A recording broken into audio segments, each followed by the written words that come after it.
everybody. Going to continue on with another one of these little video things, see if I get a little bit better at it. I am sick though, so I apologize if my voice sounds a little weird or if I cough at all. It's just catching up on with trying to get better here.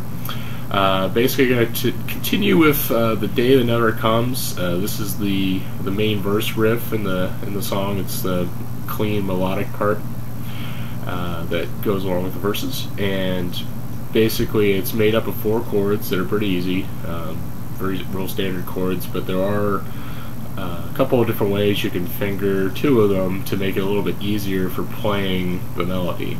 The melody is based mainly around the 2nd and 3rd strings, and the other notes that are being played kind of back it up and help along with adding some dynamic to the verse itself.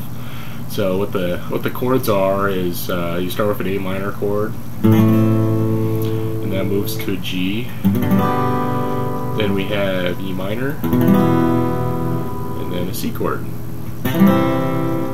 And the G and the E minor are fingered differently than your standard positions because of the melody, because you want to keep your first finger down in this first fret on the 2nd string, and that's going to get lifted up from time to time to play it open, and that's going to make up most of the melody for you. So the A minor chord is pretty simple except for the lift off of this string.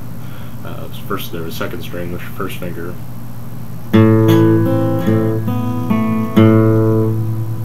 At this point, we're still in the first bar, and we're gonna or the first measure of the song, or the first measure of the verse of the song. And at this point, you want to frame up the G chord next. And the way I do the G chord is you only need the bottom strings. So I'm going to leave my first finger down here. I still have 1 note to play in the first measure, which is this open 3rd. Then from there, there's this little tied pattern part. And as soon as you get done with that, you need to finger up a E minor. Now, E minor is pretty simple, but in this case, we're really only going to play 1 fretted note of the E minor, and that is your 2nd finger. And you can just leave it where it is from the G, so that makes that easy. The only thing you need to do is bring your 3rd finger down to the 3rd string in the 2nd fret, and this is also for the melody. That's going to play a melodic note after you lift your first finger. So this measure is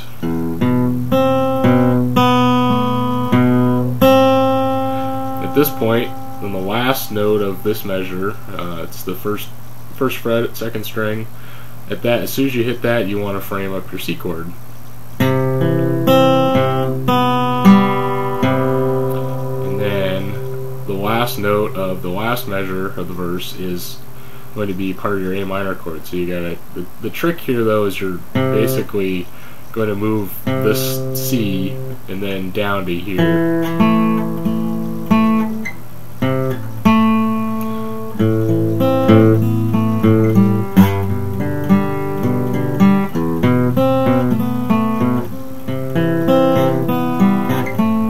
Like that. So it's got those quick little changes in there that can be kind of tough. So I'll go through it again real slow. Remember, starting off with the A minor, just standard A minor.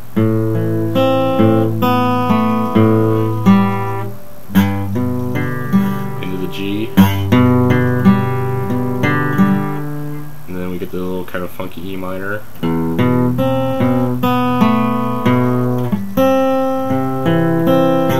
Into the C here. And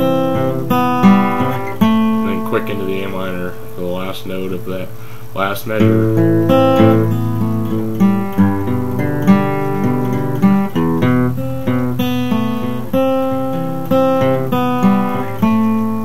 And it just keeps repeating.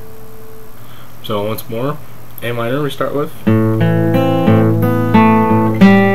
G chord,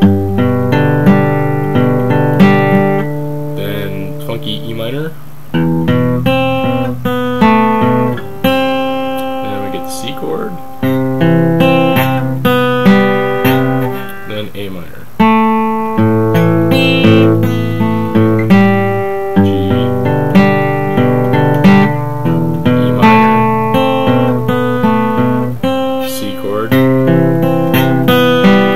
minor.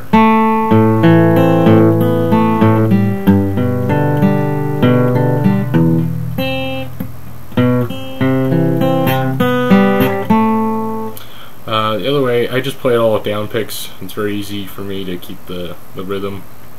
You could alternate pick it if you want. I guess you would alternate pick or maybe up pick the melody to give it a little bit more of a pronounced feel. And that's kind of the way it plays on the record too. It's almost the melodies played a little bit stronger.